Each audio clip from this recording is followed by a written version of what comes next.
Welcome to the No Quit Living podcast. Our primary objective is to motivate and inspire our listeners to never quit. The reality of life is simple. We all fall. We all fail. At times, we get knocked down. The question is, do we get back up? Are we stronger? Are we better prepared to attain the maximum of our potential? Thank you for joining our No Quit tribe. As you go for your greatness today, never quit. And remember, we rise by lifting others up. Welcome to episode number 282 of the No Quit Living podcast. I'm your host, Christopher J. Worth, and today's theme of the day is one size doesn't fit all. Our quote of the day comes to us from Carl Jung.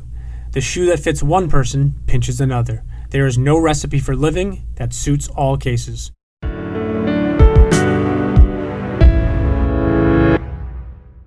Before we jump into today's episode, I'm super excited to announce the pre-launch of my very first book that I've written with Chris Wilberding, titled The Positivity Tribe. It's available now for pre-order, and you can grab yourself a copy by heading over to thepositivitytribe.com. Once again, head over to thepositivitytribe.com. I really enjoyed speaking with today's guest. His honesty and candor are refreshing.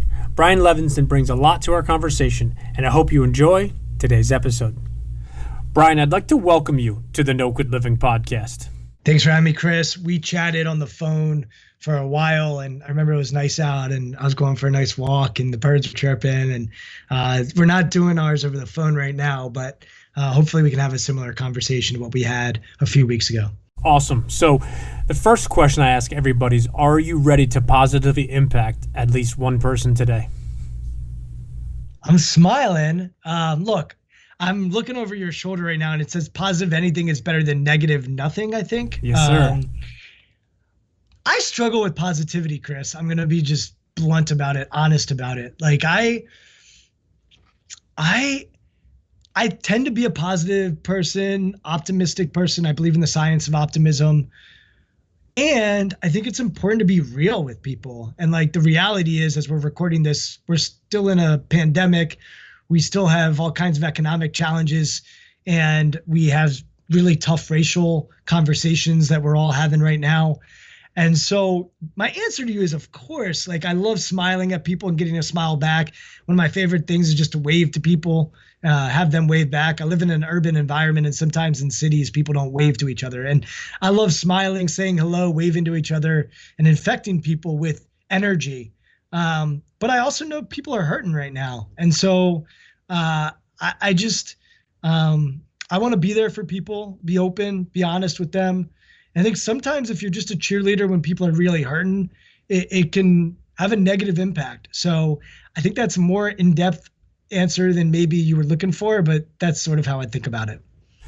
I don't know if it was more in depth than I was looking for, but it was definitely in depth, and I think you touched on some really interesting things that are going on, as you said, in not only in our country but with races and all different things, and it started in March this year with the pandemic. So I guess with that in mind, the number one objective of our show is to both motivate and inspire listeners to never give up. And I was curious if you yourself have either a no-quit story or perhaps a really personal or professional challenging time where you could have given up or given in, but you didn't. There's so many, and you probably want me to focus on one, but I'll just give a few. When I graduated from college, I wanted to do Teach for America, and they rejected me. I wouldn't say I didn't take it with a no-quit attitude back then. Even go back to high school, getting cut from a basketball team. Like those times, I think I did quit. I think I did sort of like back off. And then a couple years ago, I applied to a program at Georgetown University, and I did not get in. And that is a moment where I think I changed and sort of changed my approach to rejection. So I remember it was actually my birthday, and we were out to dinner with my parents and my wife. We're going to get this great steak dinner. And I get an email right before we sit down that says, "You did not get into this program." And I remember their reaction, which was, it's their loss. My parents' reaction, my wife's reaction, it's their loss. Like they're missing out on you. And that used to be my mindset, which was, F you. That's your loss. I'll show you. And then I'd go about my day and, would move on. But in this particular case, it was a program that I knew I wanted to go to. I knew I wanted to learn more about, and I wanted to find out why. Like, why didn't I get in? So I then, the next day, decided to call the school, try to get feedback from them. They wouldn't give me any information other than saying that a quarter of their applicants get accepted, which means that they reject 75% of their applicants. And then I looked onto their website and saw that, they've got all the professors' emails on there. So I started emailing all the professors to just talk to them and learn more about the program. And by the time I was done with all of that, I had networked with a person that was on the committee, the applicant committee.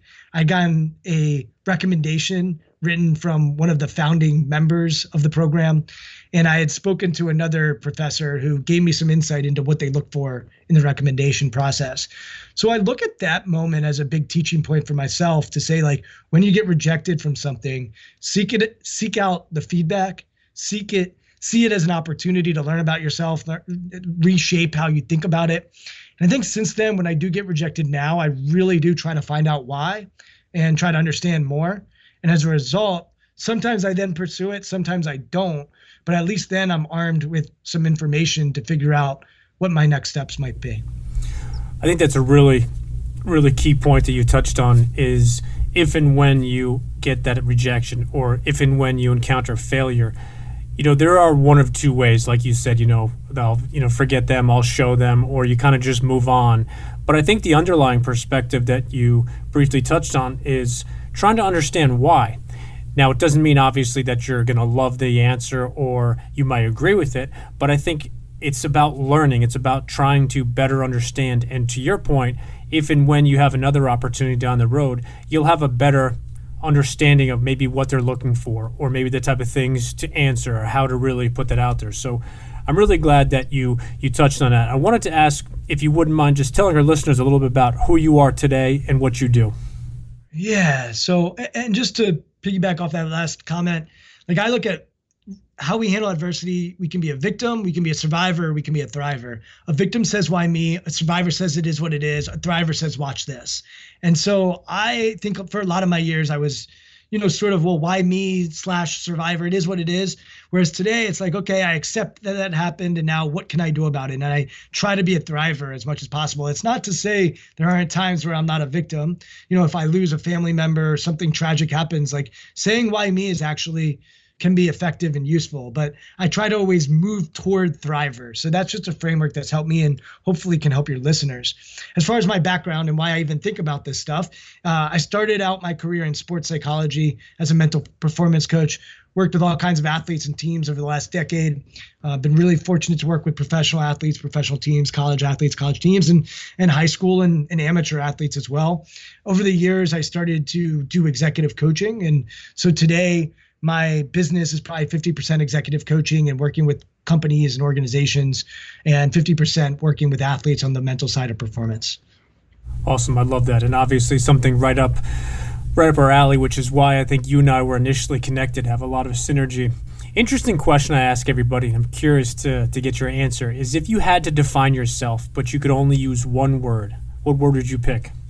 I got like 3. I'm trying to narrow them down. You can rock 3 if you want.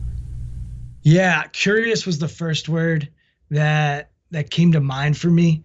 But then I was thinking, like, there are times when I'm not curious. There's times when I have conviction. And so that's what I'm at this, I walk this line between like humanity and justice to relationships, to curiosity and learning, to connecting. But I also do things with a certain amount of energy. So I'd like to start from a place of curiosity. So if I were to boil it down, I aspire to be curious. I think I'm at my best when I'm curious. But sometimes when you have conviction, you can lack curiosity. But I don't necessarily begrudge my conviction because I think that's also important. I think it's important to take a stand for things and to stand for something. So conviction and curiosity would be the 2 that I would probably step into on that.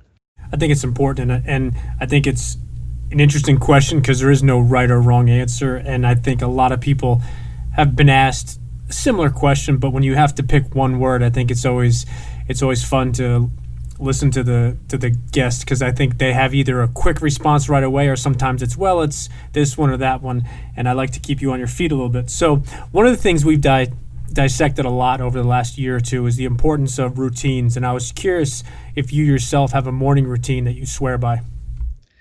Definitely not one that I swear by. So you sort of said, some are like it's one way or that. I'm not a one way guy. I believe in polarity. I believe in and instead of or. So I'm glad you brought that up. Look, I studied similar people to you. I find that most successful people are very routine oriented. I would give myself like a C or a B on it for doing letter grades. Most mornings I work out, I meditate, I have my tea, and then I get my day rolling and going. But I'm not somebody who says, "Yeah, I don't look at my phone first thing in the morning." I do. I'm not someone who every day is the same. So I try to do 4 days a week working out, and usually after the workout, I'll meditate.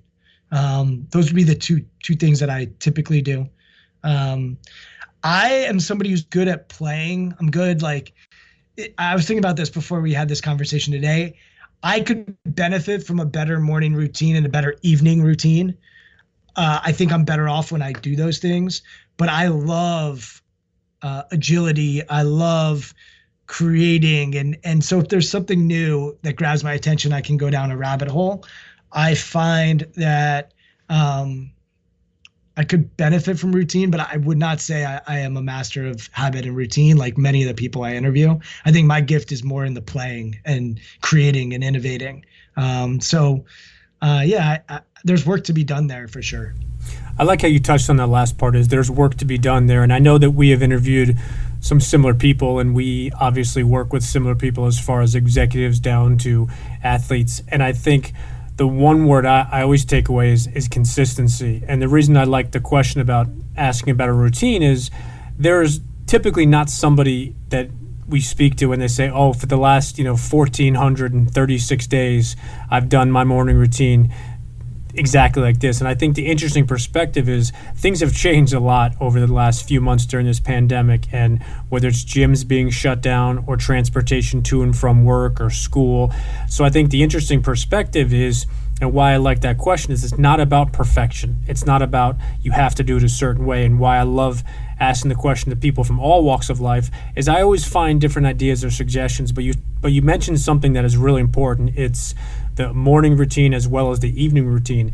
And I think when I first started asking that question, I'd asked it just from the perspective of the morning routine, but so many people have opened my eyes in a good way to spending a couple minutes the night before, and it helps you better go into your next day. Well, not just that, sleep and how do you wind down and get sleep. The science on sleep is pretty robust these days. It's interesting. I was just having a conversation with my wife about this. She is great with routine. She wakes up at 5:30 in the morning, works out. She does everything in the morning. And then at night, she's also great at routine. She usually is in bed by 10 and gets a good night's sleep. During the pandemic, I've been better off because I'm pretty agile. And so my agility is pretty high. My capacity to handle things is pretty high. And I'll figure it out and play with it. And so I've been working with this formula recently about resilience. Like, what is resilience? And to me, it's grit plus agility times growth mindset. And that to me is resilience. So what do I mean by that? Grit, passion, and perseverance to do hard things, to stay with things over a long period of time. I think of a marathon runner as having grit. A lot of disciplined people, high on routine, have grit. My wife is very gritty in a lot of ways. But there comes a time where you might have to change your routine. There comes a time where if you're a performer, you might have to adjust how you're doing things, or the environment changes or the circumstances changes, and you have to be agile. And so I think I'm very strong at being agile. I think I need to work on my grit and to stay with things and to set the table a certain way. And then I think I say multiply that by growth mindset, because I think if you take a growth mindset to both grit and agility, then that can unlock your ability to be resilient. So for me, at least, there is, once again, work to be done on the grit. I can stay with things, but I quit. Like I'm pretty good at quitting. And it's something I'd be curious to get your perspective on is like, if something's not working, a lot of times I'm actually like, I won't just stay with it. Like I've quit jobs, I've quit, relationships, and I'm curious to get your thoughts. I know you're interviewing me, but for you, when are people sort of saying that quitting can be helpful? Because obviously your podcast around no quitting. But when do you find it that quitting actually can be a good thing? I don't think it's allowed for you to ask questions to the host. No, that's an interesting question that I've actually been asked so many times, and I think the way I've defined it, and I truly appreciate. I've never heard resilience be defined the way you just shared it, so I appreciate that. But I think there's a difference of quitting versus giving up, and you had mentioned you quit jobs and other things, relationships, and I think it's a difference of quitting or giving up just because something gets hard or because something is not working. And I think that right there is the line down the sand where it's a difference of saying, oh well, I was working out and it got hard, so I just quit. That's quitting because something gets hard. But for example, if you hire a trainer and let's say you want to lose weight and you work with that trainer for 2 months or 3 months and you're not getting any results whatsoever and you're following it to a T, I think that's a different perspective where you say, you know what, I'm going to change lanes, I'm going to go a different route. And I think that's really important to touch on that. And I think to your question also is there are times you definitely should quit and you should take a different angle or a different approach or maybe try something a little bit differently. And again, I know it's a little bit cliche, but I think the real difference and the pure definition of is giving up when something gets hard or difficult or doesn't happen, instantaneous overnight, as opposed to all of a sudden you're just like, you know what, like I'm going to do this tomorrow, do something different. I think that's kind of where I feel on that. I think one of the things that I see with a lot of my clients is like when you have an employee that's not working, like a lot of people don't fire them. They keep them around because they're scared of the confrontation of it. Or we see it in relationships, people that are in relationships when they're not happy. And, I think growing up, there's a perception of divorce being a bad thing. I certainly had that and felt like I was raised that. Like even when I hear of someone getting divorced, it's almost like gossip and whisper. And in my mind, it's actually like, well, if two people are unhappy, like why would they stay together, right? Like there comes a time where like you only get one shot at this life. Like let's make sure you're doing it to a certain degree. And so I think it's helpful to hear the distinctions around giving up. It almost is like there's another layer to it. It's like giving up when it was just because it was difficult rather than giving up because it had run its course and it's time to move on from it are two distinctions there. And I think it is important, right? Like I work out with a trainer. So one of the things I've done to try to be more routine oriented is I have a trainer 4 days a week at 8 a.m. And I used to be like, oh, I need to do it at 7 a.m. Well, at 7 a.m., I don't really want to work out and I get to set my own schedule. So I have one client that I see at 8 a.m. on Wednesdays, but Monday, Tuesday, Thursday, Friday, I'm seeing my trainer at 8 a.m. so that I can build that routine of working out. And there are times where I might say, hey, my back's hurting, and he needs to know that. And I think I was brought up with a mindset of like, keep going, be tough, be strong. But it actually takes some toughness to admit like, hey, my back's sore, and to articulate that to him. And you wouldn't define that as quitting. You would probably define that as being smart and intelligent and wise. And so I think we need to continue to add color to what we mean by what we say and what's underneath the thing. So those are concepts that I'm constantly thinking about in my own head. Yeah, no, and I think how you touched that on the difference of being sore or being hurt or injured. And I think I take it a step further. What you said is also communicating. So you gave an example of with your trainer having that ability to say, hey, instead of doing deadlifts or squats today, could we maybe do some core work or maybe do some cardio focused on? And I think that's interesting too. And obviously we both work with athletes and teams, and you never want to get somebody injured. But to your point too, growing up, I think in this society too, is it's now where you never give up, and it's you're always this toughness. And I think the thing that you mentioned about 8 o'clock on Monday, Tuesday, Thursday, Friday, and having that client on Wednesday, it's also about if somebody wants to get up at 4 a.m. and get to the gym by 5 a.m. because that fits his or her schedule, that's fine. There's nothing that's right or wrong with that, as long as they get to do everything that they have to do or need to do, family perspective. But I think you touched on it, which is really interesting, is it's setting your own schedule and your own expectations based on this is what works for me. Instead of working out at 5, for me and my schedule, I'm I fit better this way, or I feel better this way. And I think that's the one thing with society that I'm realizing is it's not one size fits all. What works for you might be totally different for me. And it doesn't mean that you're right and I'm wrong or vice versa. It just means Brian has this approach as opposed to Chris having this approach. And they both can be right, and they don't need to do the exact same thing. Oh man, I'm glad you brought that up. I struggled with this for a long time. My older brother has run New York City Marathon.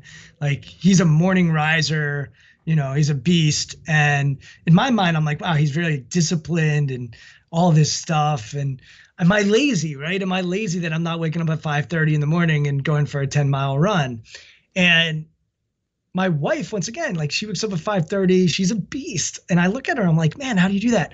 And I talked to my brother once. He's like, Brian, your whole life, you were not someone who got out of bed right away and just, got after it. He's like, you were different. And, I look back and I'm like, yeah, I don't know. I've tried to study this to see if there's something physiologically that's different with me or what it is. But it served as an excuse for a long time. It's like, oh, I'm just not a morning person, so I'm not going to do X, Y, and Z. And then I realized that I actually work for myself, so I can create my own schedule. It's not like I have to go to a factory and be there by 9 a.m. or go into an office and be there by 9 a.m. And I'm like, I work plenty, Chris. Like, I don't think anyone's going to be like, oh, Brian doesn't work hard. And if they did, I don't really care what they think, because I know I work my ass off. So if I work my ass off, why wouldn't I make sure that I'm taking care of myself when I need to? And so for me, waking up in the morning's hard, and I love what I do. Like, I am, like, talk about being passionate about your job. I love what I do, but I don't love what I do first thing in the morning. Like, first thing in the morning, I'm waking up, I'm groggy. Like, I'm just somebody who struggles in that department. And so instead of trying to fit the mold of what society says is what hardworking people do, which is they wake up at 5, they work out at 6, then they do, like, you know what? Do what works for me. And don't shame yourself about it. Like, that's fine. Get the work in that you need to get in while you can. And I'm really happy that where I'm at, and I believe in coaching, so hiring someone to hold me accountable to do that is big. I don't like working out. I don't find it enjoyable. It needs to happen, and that's what it is. And I talked to my trainer about it. Like, he works for me. He doesn't probably work for a lot of other people. So I just believe that we all have to find out what works for us in our own journey and our own lifestyle. I got 2 small kids at home. That makes things tricky. But I'll work on the weekends some. My work is, I work plenty. I need to find systems and processes that work for me, and I'm still working that out and trying to find out how to be more efficient with it. But we all have the same amount of time. Like, Gandhi had the same amount of time in a day as I did, and look at what he did in the world. So I think if we're efficient, we can make quite an impact and influence the world in a positive way. No, I agree. So speaking of influencing, one of the things that we really believe is that there's power in books. And I'm curious if you've read anything recently, or perhaps you're reading something currently that you'd like to recommend to our listeners. The book I just finished is called Range by David Epstein. He wrote a book called The Sports Gene, which is when I first heard about him. Just a brilliant guy. He's actually based in Washington, D.C., which is where I am. And I just had him on my podcast. And Range is, it kind of speaks to someone like myself. I actually had a mentee recently say to me, he's like, Brian, that book's like you. And maybe that's why I liked it. But he basically makes the case against specialization, not just in sports, but in the workforce. I know you're somebody who had a specialty and now are diving into this other world of speaking and podcasting and writing. So the book is all about the science of range and why it's important to have broader capacity rather than just specialize in something. When a lot of times our society says that you should specialize in something. So I highly recommend that. David is an incredible writer. He's one of the best journalists and writers that I've read. The Sports Gene, his other book, is also fascinating. I just read a book about spirituality that I really liked. It was different. It's not stuff that I typically read. I really enjoyed that. I read another book that was called Here All Along by an author named Sarah Hurwitz. And then the book before that was called The Master Plan by a guy named Chris Wilson. Chris was sent to jail for murder And he committed the crime when he was, I think, 16 or 17 years old, and then completely rehabilitated himself in prison and is now out, lives in Baltimore, has a nonprofit, has a construction company, is an artist, just an incredible, inspiring human being. And his book was gut-wrenching, inspiring, just sort of talks about some of the systematic challenges that we have with our prison system as well. So I think the books are kind of diverse. I definitely lean mostly towards the range type books. I love nonfiction and sort of what you would classify as self-help and personal development. I typically don't read much fiction unless it involves that sort of personal development world. But, I think reading can be it's certainly a gift. So those are the last three books that I think I've read. Awesome. So speaking about books, I know you have some exciting news about, I believe, a book that you pre-launched that comes out in October. So I wanted you just to touch on that and kind of tease it for our listeners. Yeah. So I've stopped and started books over the years. And then there was this one idea that I couldn't stop. And so the book is called Shift Your Mind. It's about 9 mental shifts to help you thrive in preparation and performance. And essentially what I noticed when I started working with elite athletes was that their mindset for preparation actually had to be different than their mindset for performance. So for example, being humble in preparation, but actually being arrogant in performance, approaching preparation like it's work, and then approaching performance like it's play, being selfish in preparation so that we can be selfless in performance. And I could go on and on over the different shifts. There's 9 of them that I focus on in the book. And I use stories of work that I had with clients that showed the shift showing up or not showing up and how that would get in the way for some of them. I use a lot of the best performers in the world, and then I go to science as well and look at the research on these different shifts that need to occur. And we were talking about polarity earlier and the idea of not one size fits all. What I noticed is that we typically will say to people, you need to just be humble. Yet when they go into the arena or they're on the stage or they're in the meeting room, that's actually not the time where they need to be humble. They need to believe in themselves unconditionally, and they need a little bit of arrogance. Or we say to be present all the time. When, if you really study it, a lot of people that change the world are very future focused and visualize and look at the future and create a vision for themselves. So the shifts are all about how you can leverage your preparation mind and performance. And then how can we create practices that leverage both of these mindsets so that we don't just over index on the preparation mind or the performance mind, and we actually understand how they feed and fuel each other. So if I do humble preparation really well, then it actually frees me up to be arrogant in performance. If I work my tail off in preparation, then I've actually earned the right to play in performance. And I could go on and on. I had like 30 of these, and we drilled it and distilled it down into 9. And once again, I hired a coach to help me with the book. It spent 3 years on it, got a bunch of feedback, hired a coach. I just believe in hiring others that can help you bring out your best self. That's the business I'm in. And so I like to practice what I preach in that regard. So before we touch on the coaching perspective, what's the best way for our listeners to find out about that book, and can they pre-order it now? Yeah, Amazon, Barnes and Noble, what's it called? Indie Bound. You can get the books from all those different places. If you search Shift Your Mind by Brian Levenson on Google, it'll probably direct you there. Also, I have a website, strongskills.co. strongskills.co/book. You'll see more information about the book and what it's about. And yeah, if you are interested in ordering book copies, you can email me, brian@strongskills.co as well. And we can figure something out in that regard. Awesome. I appreciate that.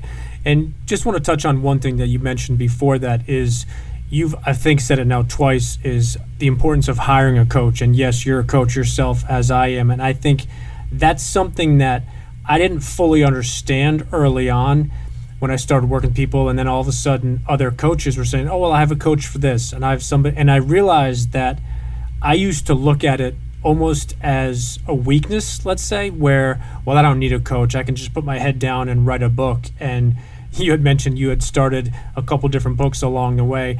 I've been, quote unquote, writing a book now for probably the last 10 years, so I definitely agree with that. But I'm really glad that you briefly mentioned the importance of hiring others, because I think that's when you become the best version of yourself. And if it's something that you haven't done or have not done a lot, why not bring in somebody to help you along the way?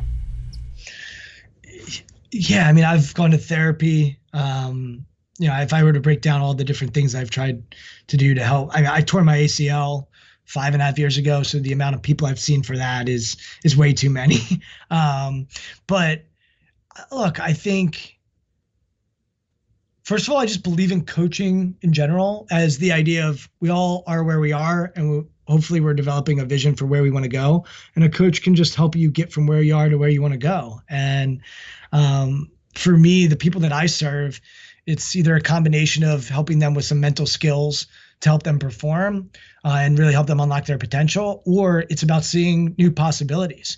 And so I had a call this morning with the COO of a big company and, a coaching call. And my job with that person is to really help them unlock the possibilities and see the world a little differently. And maybe they have some blind spots, and to sort of sit with them in that space. And for a lot of us, we're on a lonely journey. I know I certainly am. I've started to collaborate with others, which I'm excited about. But for a long time, I've just putting my head down and going. And I'm a doer. I'm an actor. I like to take action on things.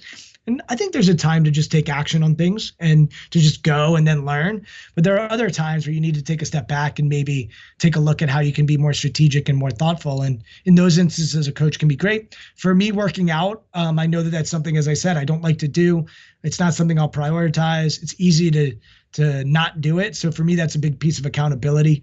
I have a Peloton as well. So that's another kind of coach that I have available. But I find that the person, 8 o'clock being routine oriented helps. And then the writing coach, oh man, I thought I could do a pretty good job if I wrote it myself. I thought that once I got with her, I could do a great job. And I actually started with one coach, talking about quitting. I started with a coach who was more expensive. I was really drawn to that person, and great human being. I would highly recommend him, but it just wasn't working. It was not flowing. And one day he turned to me and he was like, do you think this is working for you? And I'm like, it's really not. There was too much friction in our work together, and I switched. And the new coach, man, once I started working with her, things just started flowing, and she knew how to work with me. She knew how to develop me. And I'm tough to work with. I'm opinionated. I am creative. My mind goes a million miles an hour. So I need the space to do that. But then I need someone who can draw me back and bring me back in and help me be outlined and structured, as I'm sure you're seeing in this conversation. So she got me, and it was just an amazing alignment of strengths. And so I think the book's so much better as a result of her work. Her name's Larry Bishop, so I'm just going to give Larry a shout out. Awesome. So we're going to change lanes here now into what we call our hot seat questions. And the only request we have for you is you to spit out the first thing that comes to mind. You're putting me in the box, man. I'll do my best. I'll just go with the first thing. All right, you're in a box, so let's go, brother. All right, you have one last meal, and you can pick absolutely anything. What do you pick? I used to always say steak, but steak and lobster, surf and turf. There you go. Favorite smell? Probably the outdoors, trees, pine, outdoors. Favorite sport? Basketball. All-time favorite team? I went to Syracuse when they won it all. I'm going to go with Carmelo Anthony and Brian Levenson's Syracuse Orange in 2002. Favorite movie? First one that came was Shawshank. That's such a cliche answer. That's so cliche. Someone said something to me that was interesting is, they have to have genres, because if you're in the mood for a comedy, obviously you're not going to say Shawshank. If you're in the movie for, a serious movie like Shawshank, you're not going to say Tommy Boy. So I think it kind of depends on your mood also. I did walk down the aisle to Rudy music playing in the background. And as someone who's 5'0" and was 100 I probably should answer it as Rudy. That's probably the real answer. I've become friends with him over the years, so I'll tell him that was answered. I'm sure he'll love that. Do you have an all-time favorite quote? I would say a mantra that sort of sticks with me that my dad used to tell me is do well and do good, and making a distinction between doing well, financially, and then doing good, and the order of those. Earlier in my career, I was more focused on doing good, and I shifted them and said, all right, I'm going to do well, and then I can do a whole lot of good that way. So there are lots of quotes that I have. I have a whiteboard with quotes all over there, but I would go to that. Nice. Do you have an all-time favorite book? This book I just read recently, The Master Plan that I mentioned earlier, was pretty awesome. There's another great book by a guy named Alex Benayan called The Third Door, which is a really fun read. Great book. Alex is a cool, interesting guy. I'm trying to think. Those are the books like I went through in a week. So when I think of favorite, I was like, man, those were really, to your point about movies, there's like enjoyable reads, and then there are reads that like change how you see the world. When I got introduced to Mindset by Carol Dweck, that definitely changed how I saw the world. So I used to think about that. I used to think of Ryan Holiday's The Obstacle is the Way as just like a shift that occurred, but it wasn't like I couldn't put those books down. Whereas Alex Benayan's book and Chris Wilson's book, The Master Plan, both of those books, one is very light and one is very heavy, but I couldn't stop reading them. So there's something to that extent. But I don't know which of those I would say is my favorite. And then do you have a favorite singer, group, or band? So when I was younger, I loved rap music. As an adult with kids, I just don't really know what kind of music I listen to anymore. But Jurassic 5 was my group. I saw them in concert a few years ago as like an adult, and I was just singing along with them, and I was front stage at a small little venue, and just that stuff. Jurassic 5. Awesome. Jurassic 5. And if you were stuck in a foxhole, you could only pick one person to have your back. Who do you pick? There's a friend of mine. His name is Kyle Maynard, and some of your listeners might be familiar with Kyle. Kyle was born a quadruple amputee, no arms, no legs. Went on to be like a state champ in wrestling. He's fought in MMA. He's climbed Mount Kilimanjaro. And I mentioned Kyle because people see his body, and they're amazed at what he can do physically. But his mind, if I was in a foxhole, I think Kyle and I could find some pretty creative ways to get out of that foxhole. And so, like, it's weird. A person that like jumped into my head was Mike Tyson, just like from a physical sheer force. I don't know if people usually name people that they know. I don't know Mike Tyson. But then I thought about it, I was like, Kyle would be really creative in how we could get out of that foxhole. And so he's someone who I would love having deep conversations with. And I think toughness can show itself in a lot of different ways. I think Kyle would probably figure out a way out. Yeah, no, he's an amazing gentleman. So for our listeners that want to find out more about you, are you active on social media? And if you wouldn't mind, again, just telling them about where they can find you as well as where they can pre-order your book again.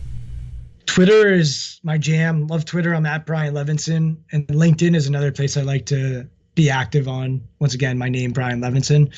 Those are the two places I'm most active. And then I've got a new company. It's called Strong Skills. And the idea of Strong Skills in the corporate world, when they hire an executive coach, they want to work on communication or leadership or teamwork or what have you, they call those soft skills.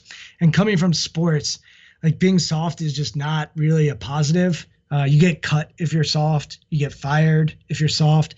And so I always struggled with that term. I didn't think it devalued how important those skills are. So Strong Skills, we're on a mission to change how the world thinks about the inner game and these inner skills. And so I've partnered and collaborated with some other badass executive coaches and speakers.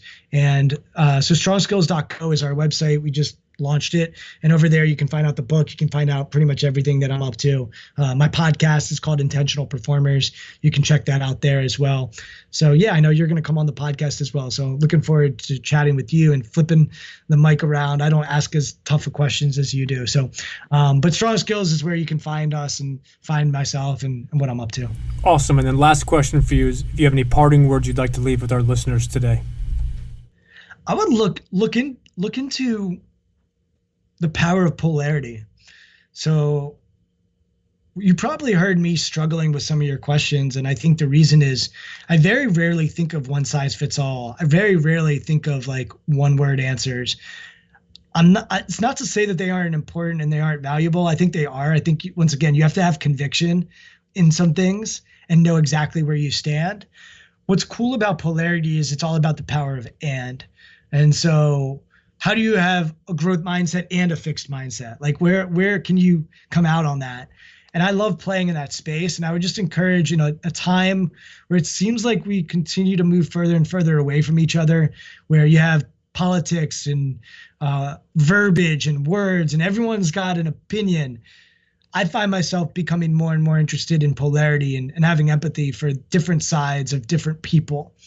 And so that would be my parting, I guess, words of wisdom is when I started looking at things with the lens of polarity, I found that I became a better human being. And then from that polarity, I can create conviction in where I stand. So that would be what I would leave everybody with. Awesome, and I love how you talk about end, and I think that's the word that people talk about a lot, is there are different ways to do things, and hopefully our listeners enjoyed our conversation. So definitely hope that they check you out as well as your new website, and also pre-order a copy of your book. And I just wanted to thank you for your time today, and I know that you and I will connect again soon. Thanks for having me, Chris.